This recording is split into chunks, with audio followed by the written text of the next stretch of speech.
Hello and welcome to Bricks and Trips, a brand new channel dedicated to two things, Lego and theme parks. My name's Phil, and for the last 4 years I've been buying and building Lego, and for much longer I've been visiting theme parks. For a bit of history, I've been a theme park enthusiast, rollercoaster nut, for as long as I can remember, with my first visits to Alton Towers, Drayton Manor and others several decades ago. Over the years, I've watched these parks develop and constantly challenge the boundaries of UK attractions. I've been fortunate enough to have visited parks overseas, notably both Disneyland Paris and the Orlando Disney/Universal parks, and I'm overjoyed at the prospect of such a park coming to the UK in the upcoming years. For those of you that might ask, my current favourite ride is a toss-up between Nemesis Reborn at Alton Towers and Icon at Blackpool Pleasure Beach, for their vastly different experiences.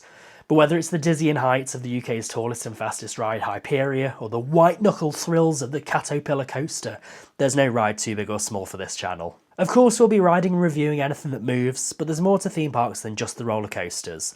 We'll be taking a deeper dive into some of the forgotten history of these parks, munching our way through every stand, stall and restaurant, trying to find the best place for you to spend your money, and giving some time to the more unique attractions you possibly overlooked on your own theme park visits. On the plastic brick side of it, it's a bit more of a disjointed and sporadic descent into madness. I adored Lego as a child. Myself and my brothers would spend hours, if not days, building and rebuilding sets. But it wasn't until a few years ago where I bought my own Lego set for the first time and found myself once again drawn back into the world of build, destroy, repeat. But what a way to reignite the passion, with my first purchase being the 71043 Hogwarts Castle. A tremendous 16 plus Lego set, which definitely should have retired by now, but worth every single penny of the £300 I paid for it, despite it eventually costing me hundreds if not thousands more in future purchases. It's still in my top 5 sets I've ever built, falling just short of the likes of the Boutique Hotel and the Disney train station. Of course, I'll be doing the things that everyone else has done before, with set reviews, shopping sprees, custom building, but for me the main focus for this channel will be finally giving me an opportunity to combine my passions, to one day being able to put together a functioning Lego theme park. My current project that I've been working on for the last 2 to 3 years is nowhere near complete.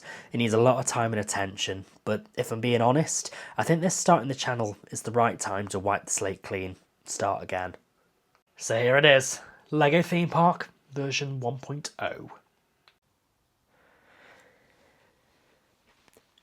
So as I say, I've spent about 2 to 3 years on this so far, and it's really nowhere near where I want it to be, but I think it's a really great start as somebody who'd not really spent an awful lot of time looking and building Lego before. You can see right at the back is my first set. It's the classic Hogwarts Castle, which has definitely been around for far too long, but I think the more people who can get their hands on this set, the better. It's an absolutely fantastic build with probably 50 stickers too many, but that's how things have changed with Lego over the last few years. Obviously that set pairs incredibly well with the Lego Gringotts and the Diagon Alley sets, which I only picked up a couple of years ago. My brother convinced me to get it. I borrowed his to rebuild, and it was an absolutely phenomenal build from start to finish. Obviously a selection of minifigures which are absolutely fantastic. This sticker sheet definitely shouldn't be here, but it does go well with the Art of Chocolate. Possibly my favourite Bricklink Designer Programme set that I've ever built. Not that I've built many of them, but I cannot recommend that one enough. More videos on that later for sure. Then I've done something a little bit different with my Lego City than I've seen a lot of other people do. So obviously we've already shown you the Lego Gringotts, which sits beautifully right at the back of Diagon Alley. But of course it comes with the vaults as well. So instead of doing the classic thing where you stick the vaults somewhere else entirely, we've actually got a fantastic underground section, which my aim one day is to actually extend all of this mine coaster to cover both of the sets which I've got, as I actually bought a second version of the vaults as well, so hopefully I'll link those up and turn it into an underground roller coaster. Obviously we've got the Hogwarts Castle up on its stilts. Trust me, this is a little bit more stable than it seems. It's got a little bit of a wobble, but nothing too untoward. But this is one of the areas that I really want to focus on as part of my new Lego theme park. It's trying to enclose all of this space so that it looks like a cohesive underground environment. Obviously at the moment we've got the Sanctum Sanctorum up on its big black box of stilts. Thank you Lego Pick-a-Brick for those wonderful walls.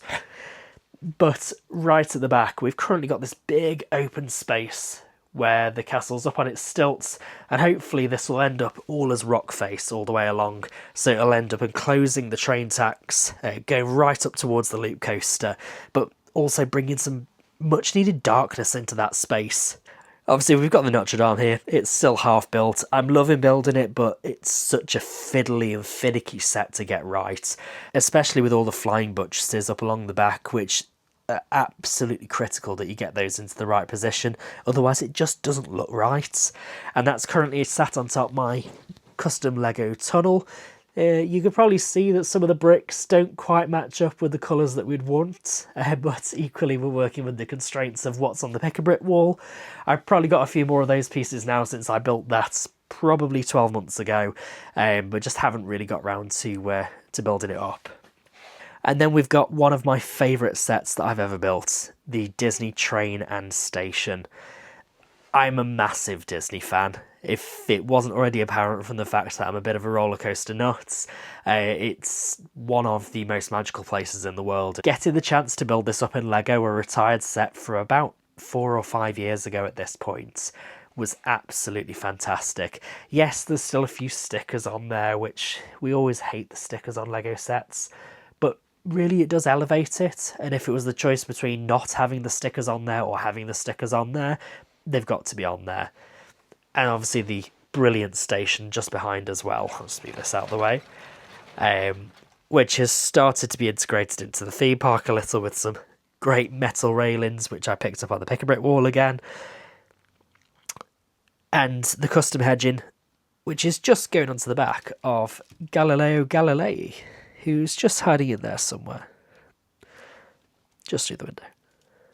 Obviously, the ultimate aim here will be to have a fantastic entrance plaza with some fountains and some green space, but at the moment we just have the Knights bus just parked in there because that's the most convenient place to put it right this moment.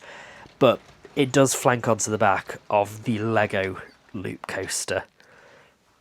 Probably the better of the two roller coasters, but I will say that it's become a little bit difficult since I've initially built it up to make sure that it actually works every time.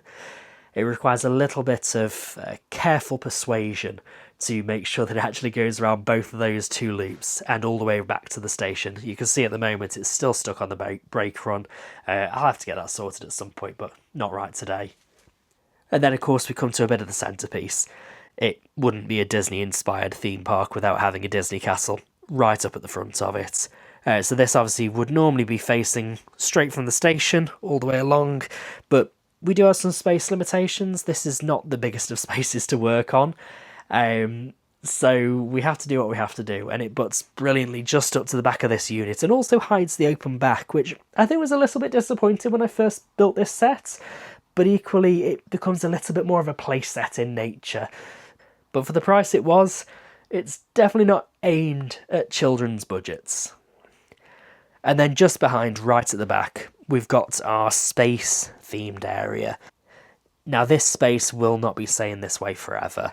Currently got a slight rebuild of the Obi-Wan vs Darth Vader Lego set. They're still dueling away at the back, but instead of it being the sort of lava canyons that it was in the original, it's been built into a bit more a crater. And then obviously we've got the smaller space roller coaster, the 3-in-1 set from a couple of years ago. This will be changing pretty significantly because I've just finished the Lego Treehouse, and I think that's convinced me to bring this whole back area into more of a sort of forest theme. So I've bought the Snow White's cottage, which I'm hoping to have right in the back corner where currently that little tiny space spinner is. And I've also bought loads of materials recently off the pad wall to get some trees and some shrubs and just some brilliant greenery into the back here. We do have some custom lights. Let me see if I can find the controller to put those on. Oh, that's a little bit colourful. Let me try and get those a bit more appropriate. So I did these a couple of years ago. I think it's just a great way to showcase some of the sets that are really hidden back here. As I say, the treehouse, which I've only recently finished off building in the last couple of weeks. We've got the up house, which is definitely going to find a home somewhere in the house, but possibly not part of the theme park anymore.